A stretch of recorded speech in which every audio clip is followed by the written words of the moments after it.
گر تم نہ سنو گے تو میری کون سنے گا۔ چالاک لومڑی ہے یہ کہ بہت ہی وہ باریک گوشوں سے مسلمانوں کو بہکاتا ہے، ضروری نہیں ہے۔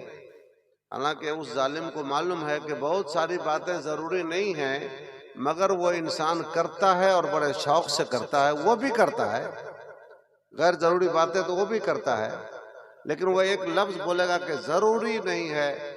آپ اپنے عالم سے بھی پوچھ لیجئے گا، تو سنی مسلمان اپنے عالم سے بھی پوچھے گا تو عالم بھی تو یہ بولیں گے کہ ہاں ضروری نہیں ہے۔ اب وہ کہتا دیکھا نا جو میں نے کہا وہ بات ہوئی کہ نہیں ہوئی۔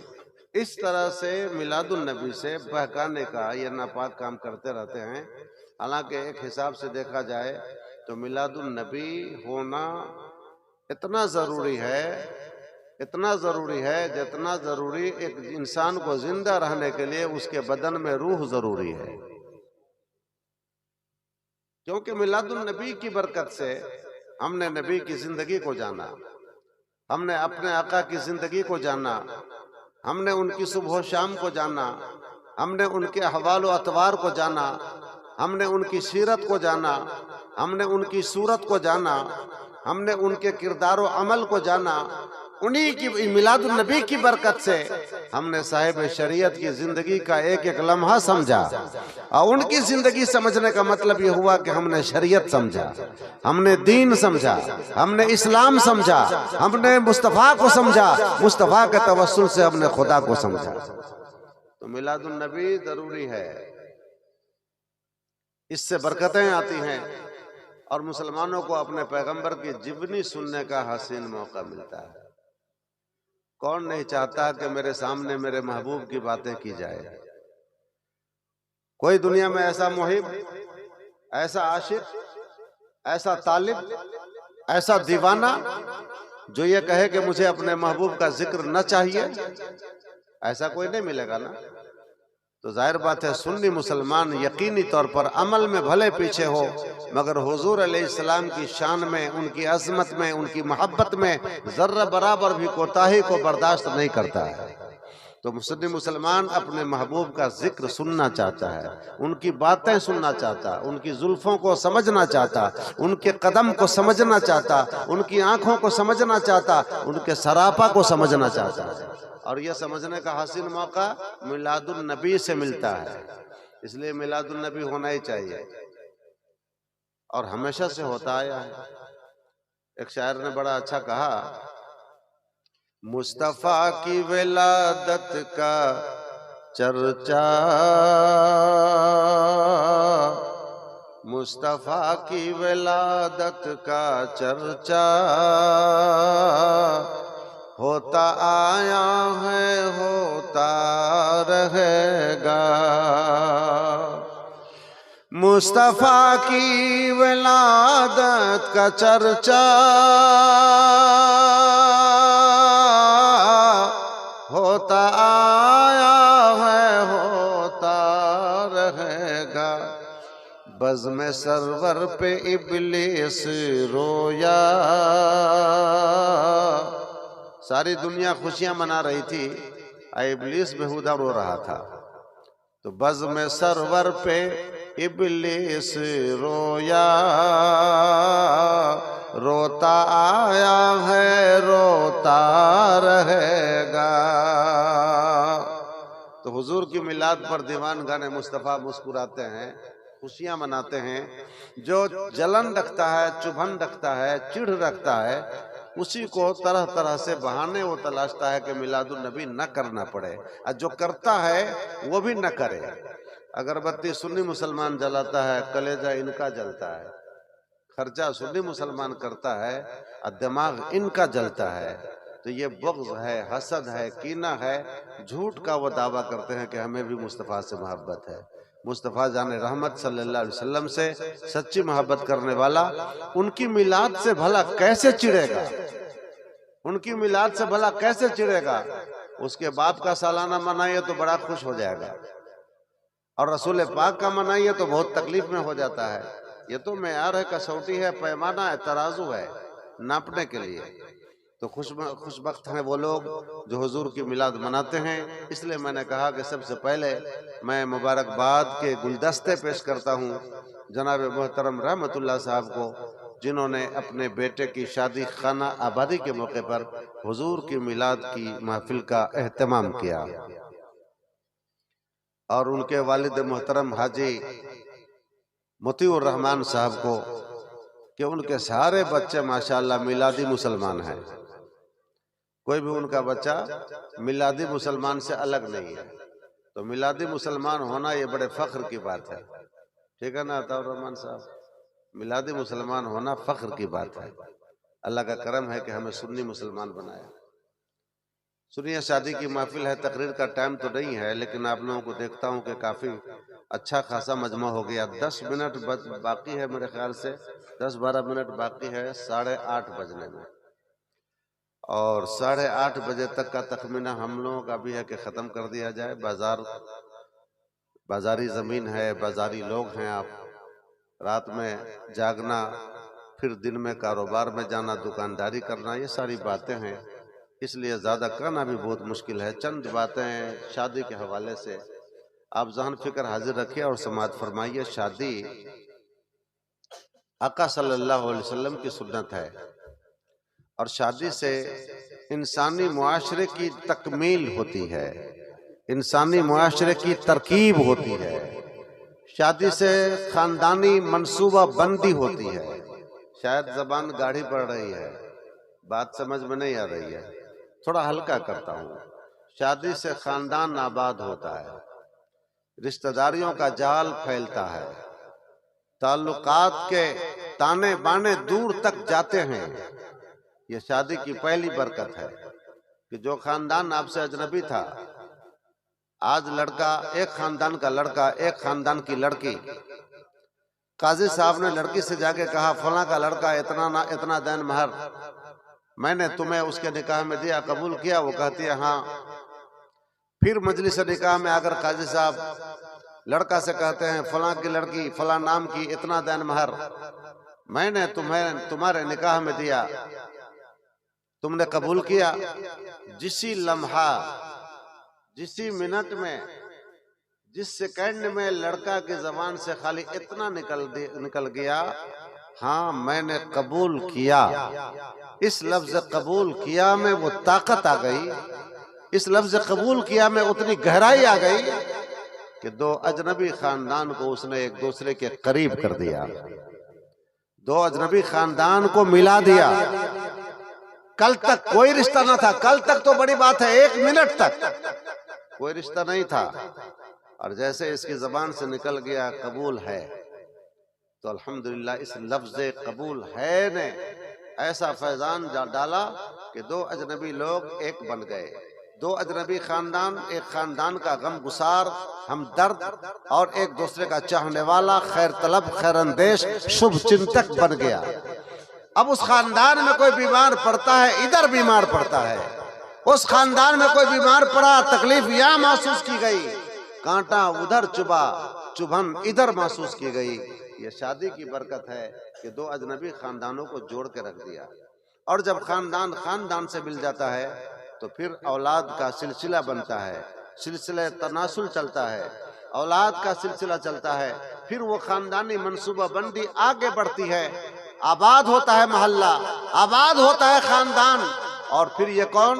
تو میرا بیٹا، یہ کون؟ میرا پوتا، یہ کون؟ میری پوتی، یہ کون؟ میرا پڑپوتا، یہ کون؟ میرا چچیرا بھائی، یہ کون؟ میرا ممیرا بھائی، یہ کون؟ میرا خالوزاد بھائی۔ یہ تمام رشتوں کی چادریں جو پھیل رہی ہے یہ شادی کی برکت ہے۔ اگر شادی نہیں ہوتی تو ان رشتوں کا اجالا نہیں ہوتا، کوئی کسی کا ماموں بنتا، کوئی کسی کا سالہ بنتا، کوئی کسی کا بہنوئی بنتا، تو یہ رشتوں کے اجالے جو پھیل رہے ہیں یہ شادی کی برکت ہے۔ جانور میں بھی اولاد پیدا ہوتی ہے، بھینس کی اولاد ہوتی ہے کہ نہیں؟ لگتا ہے یہاں نہیں ہوتی ہے، بڑا ڈھیلا ڈھالا انداز ہے آپ کا ہاں کہنے کا۔ اچھا، پارا کا بچہ ہوتا ہے کہ نہیں ہوتا ہے؟ اللہ اکبر، اللہ اکبر، بھینس کے بارے میں سمرتھن کمزور بھی نہ تھا، پارا کے بارے میں سمرتھن مل گیا. اچھا چلیے، خیر سمجھ گئے آپ لوگ جو میں کہنا چاہ رہا ہوں. اولاد کا سلسلہ ادھر بھی ہے، مگر جانوروں میں خاندانی منصوبہ بندی نہیں ہے. جانوروں میں خالہ بھائی، خالہ زاد بھائی، مامو زاد بھائی، سالہ بہنوئی، نانا نواسا، مامو بھانجا، یہ رشتے وہاں نہیں ہیں. اس لیے جانوروں میں ایک دوسرے سے ہمدردی بھی نہیں ہے. جانوروں میں ایک دوسرے سے ہمدردی بھی نہیں ہے، بلکہ ماں بیٹی میں ہمدردی نہیں رہ جاتی ہے. بعد میں چل کر کے ایک زمانہ تک ہمدردی کا سلسلہ رہتا ہے، اس کے بعد وہ بھی رشتہ ختم ہوتا ہے. تو شادی نے ایک دوسرے کو قریب کیا، ہمدردی کے رشتے میں باندھ دیا، محبت کے رشتے میں باندھ دیا، ایک دوسرے کی تکلیف کو بانٹنے کا جذبہ دے دیا، ایک دوسرے کے غم میں شریک ہونے کا حوصلہ عطا فرما دیا. یہ شادی برکت ہی برکت کی چیز ہے. تو اگر انسان شادی نہ کرتا تو جانور میں اور انسان میں کیا فرق رہ جاتا؟ اولاد ادھر بھی ہوتی، اولاد ادھر بھی ہوتی، لیکن جس طرح ادھر خاندانی منصوبہ بندی نہیں ہے، ادھر بھی خاندانی منصوبہ بندی نہیں ہو پاتی. تو شادی کی برکت سے کائنات انسانی میں ایک دوسرے کے ساتھ قریب کرنے کا سلسلہ بن گیا.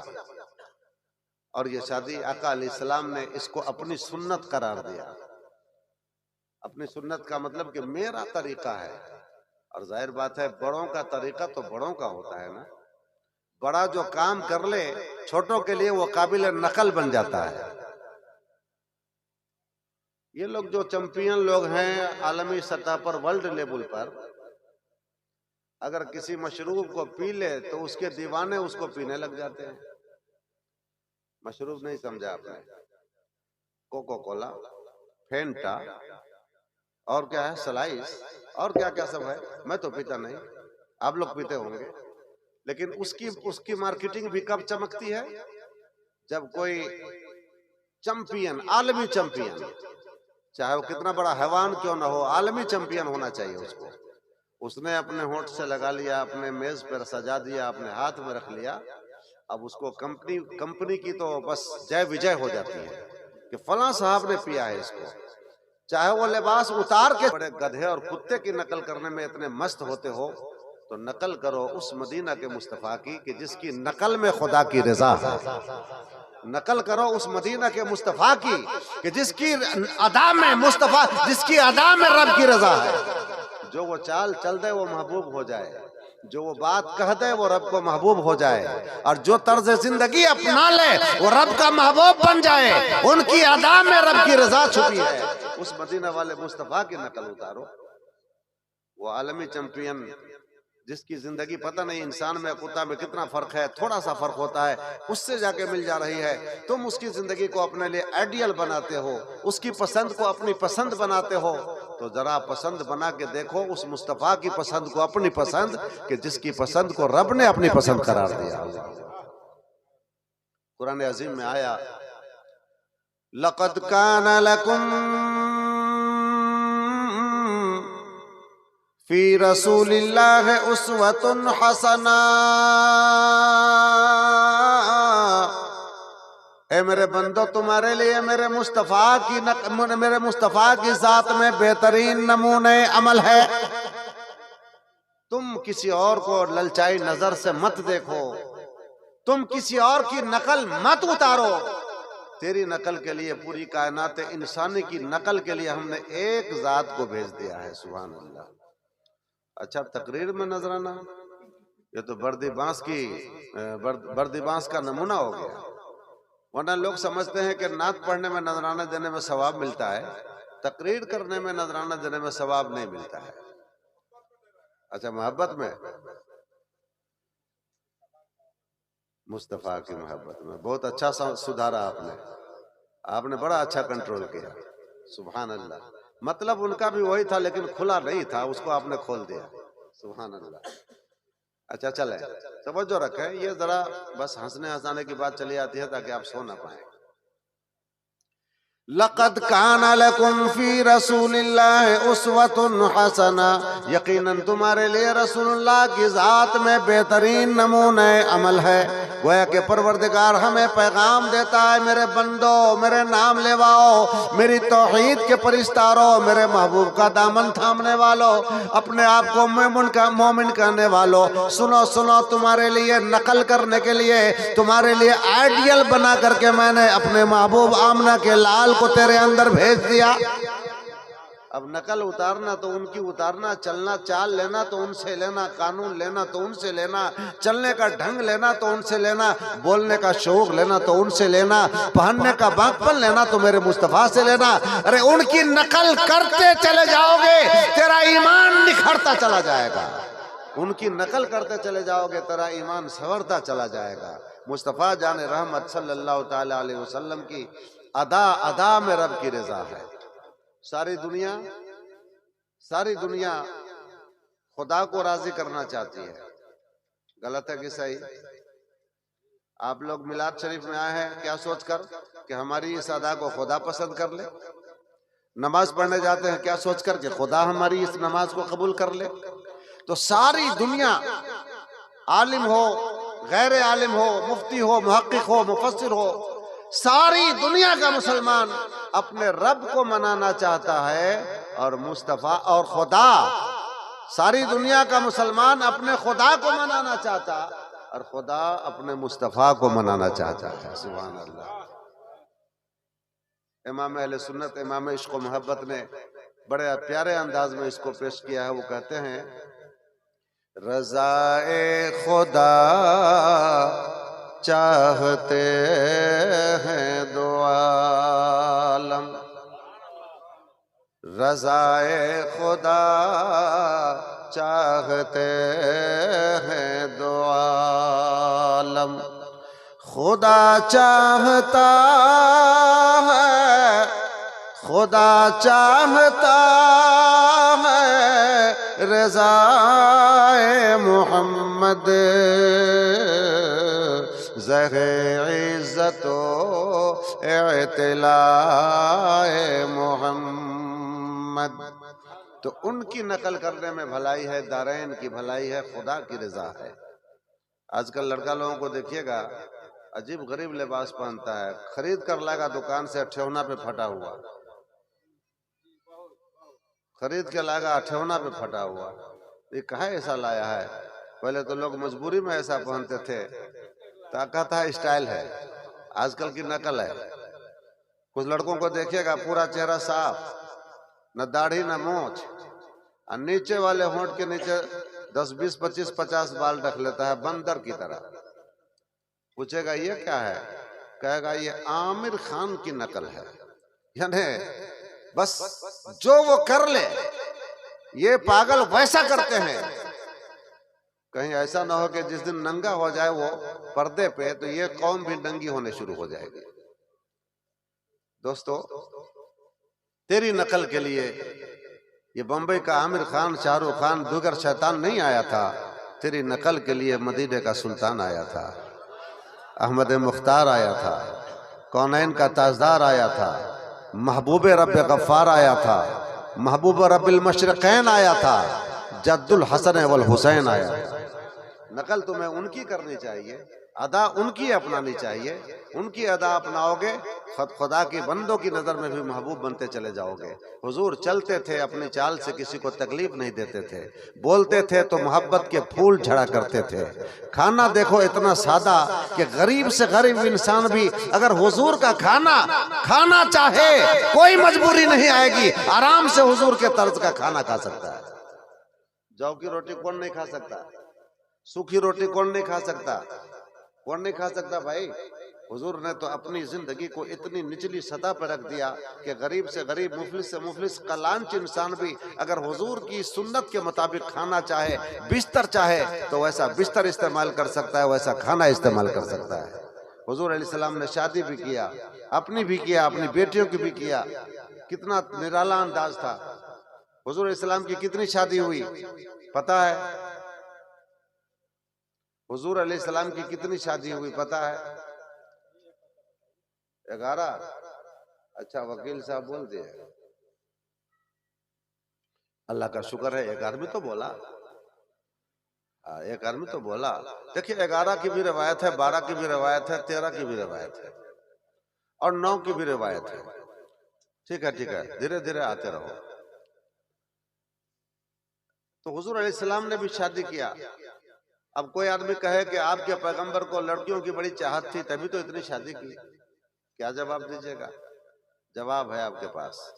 ابے بے حیا، اپنی طرح مت ان کو سمجھ لو.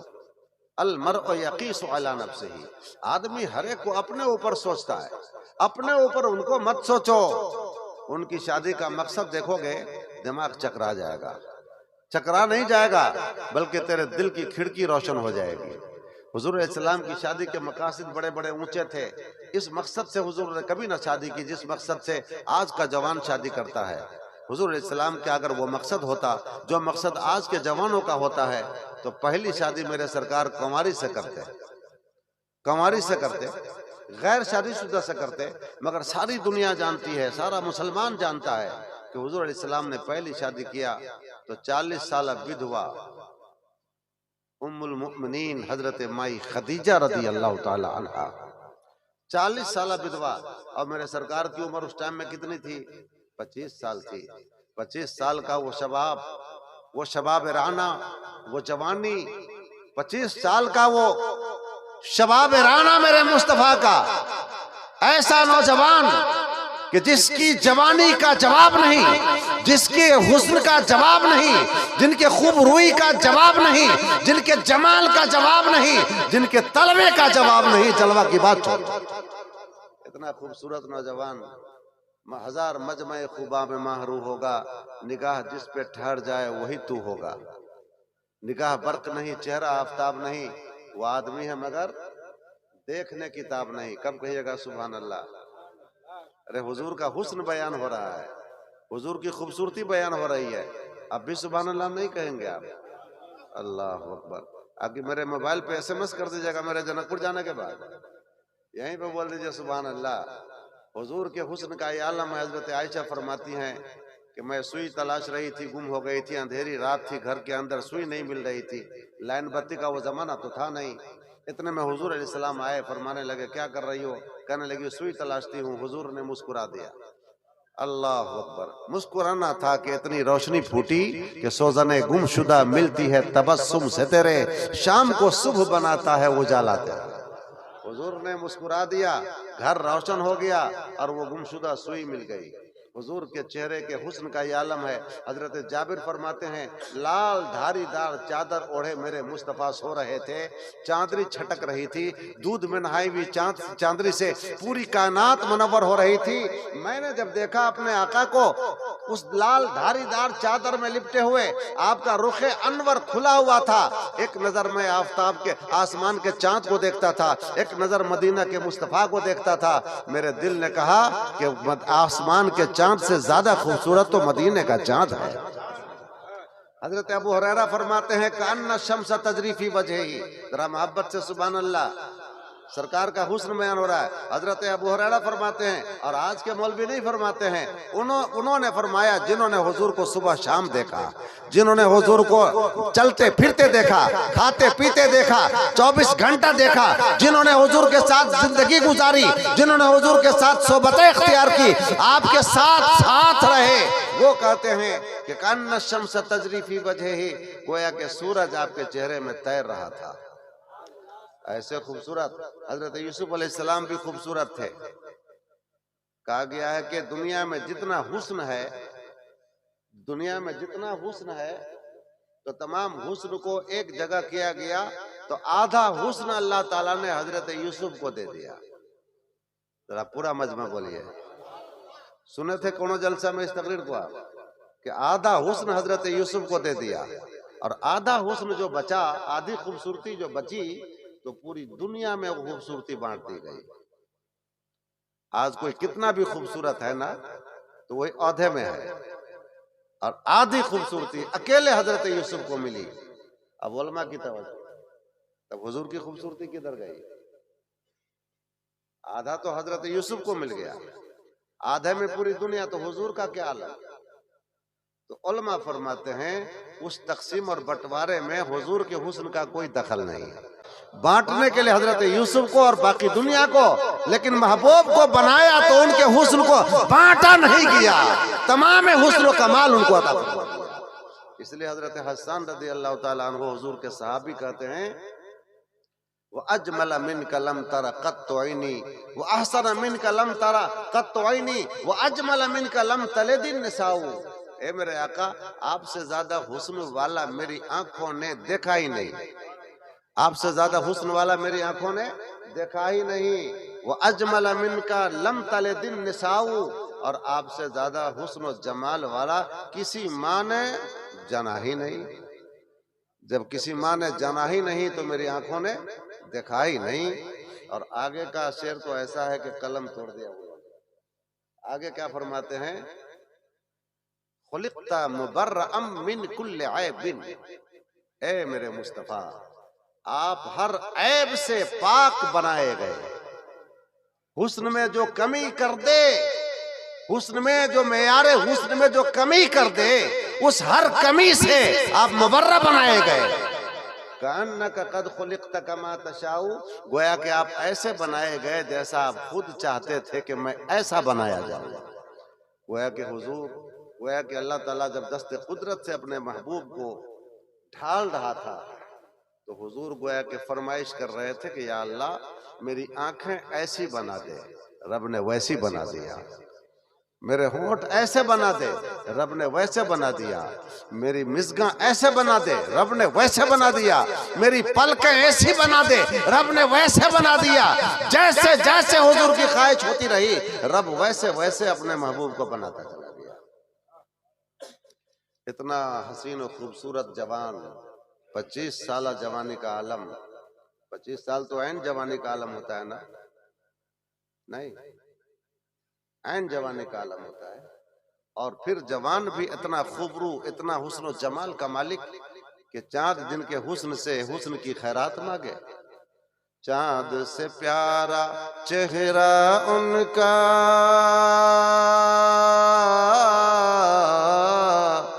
چاند سے پیارا چہرہ ان کا، چاندنی جیسی چال کے جہ سے سارا جگ اجیار، سارا جگ اجیار کے جہ سے سارا جگ اجیار۔ اور میں نے تھوڑا سا بدل دیا ہے اس میں، یہ تو شاید اجمل صاحب کا ہے، میں نے تھوڑا سا بدل دیا ہے۔ چاند سے پیارا تلوا تمہارا، چاند سے پیارا تلوا تمہارا ہے، جگ کے سردار تمہیں سے سارا جگ اجیار، تمہیں سے سارا جگ اجیار۔ اتنا حسین و جمیل اور پاورفل نوجوان، ہاتھ جس سمت اٹھا غنی کر دیا، موج بحر سماحت پہ لاکھوں سلام۔ جن کی آنکھ کا جواب نہیں، جن کے لمحہ نازک کا جواب نہیں، جن کی پلکوں کا جواب نہیں، جن کے قدم کا جواب نہیں، جن کے سینے کا جواب نہیں، جن کے طلبے کا جواب نہیں، جن کے جلوے کا جواب نہیں، ہر طرح لاجواب حسن کا وہ ماہتاب، حسن کا وہ لاجواب آفتاب۔ آج شادی کر رہے ہیں 25 سالہ جوانی کے عالم میں، تو 40 سالہ بدوا سے یہ ہمارے اور آپ کے لیے آئیڈیل بن رہے ہیں۔ نقل کرنے کی چیز یہاں پر ہے۔ آج بھی اگر ہمارے پاس کوئی لڑکا ہے، خوبصورت ہے، جوان ہے، حسن و جمال کا پیکر ہے، کاروباری ہے، تو کیا حضرت علی سے بھی زیادہ کاروباری ہوگا؟ حضرت علی سے بھی زیادہ باکمال ہوگا؟ کیا میرے مصطفیٰ سے باکمال ہو سکتا؟ معاذ اللہ، سوچ بھی نہیں سکتے۔ مگر انہوں نے اپنی شادی 40 سالہ بدوا سے رچا کر، ان سے شادی کر کے پوری امت کو یہ پیغام دیا کہ میری امت کے لوگوں، میری محبت کے دعوے داروں، میرے عشق کے دعوے داروں، واقعی میں اگر تیرے دل میں میری محبت ہے، میرا عشق ہے، تم مجھے چاہتے ہو تو میری سنت پر عمل کر کے دکھا دے، میرے طریقے پر عمل کر کے دکھا دے، میرے طریقے کو گلے سے لگا کے دکھا دے، میرے طریقے پر اپنی زندگی کو ڈھال کے دکھا دے، میری ادا کو اپنا کر کے دکھا دے۔ واقعی میں تمہارا دعویٰ محبت صادق تب کہلائے گا جب تمہاری نگاہوں میں، تمہاری زندگی میں تیرے محبوب کی زندگی اتر جائے گی۔ کہاں ہمارا معیار ہے ویسا؟ صرف ہمارے دعوے ہیں۔ حضور نے بدوا سے شادی کر کے بدوا کا مقام بڑھا دیا، ان کی عزت بڑھا دی، ان کا رتبہ بڑھا دیا، اور مزاج دے دیا کہ بدوا دور کرنے کے قابل نہیں ہے، بدوا گلے سے لگانے کے قابل ہے۔ یہ تو میرے مصطفیٰ کی زندگی کا روشن باب ہے۔ ہم بھی آقا کریم صلی اللہ علیہ وسلم کی امت ہیں، ان کی محبت کے دعوے دار ہیں۔ ہماری زندگی میں وہ چیزیں آ جائیں۔ حضور علیہ السلام کو اللہ تبارک و تعالیٰ نے صرف نمونہ کے لیے دنیا میں بھیجا۔ اے محبوب، آپ جو کرتے جائیں گے میرے بندے اس کی نقل کرتے جائیں گے، اور جب جب آپ کی نقل کریں گے میرے دربار کا وہ بھی محبوب بندے بنتے چلے جائیں گے۔ ورنہ حضور علیہ السلام کو کیا ضرورت تھی پیٹ پہ پتھر باندھنے کی؟ بھوک کی شدت سے کبھی کبھی حضور علیہ السلام، بلکہ کتابوں میں تو آیا کہ کبھی کبھی 40 دن تک، مہینہ دن تک، 4 دن 6 دن کی تو باتیں چھوڑ دیجئے، کبھی کبھی مہینہ دن تک، کبھی کبھی 40 دن تک آپ کے گھر میں چولہا نہیں جلتا۔ اللہ اکبر۔ کمی تھی کیا؟ مجبوری تھی کیا؟ حضور کا مجبوری تھی؟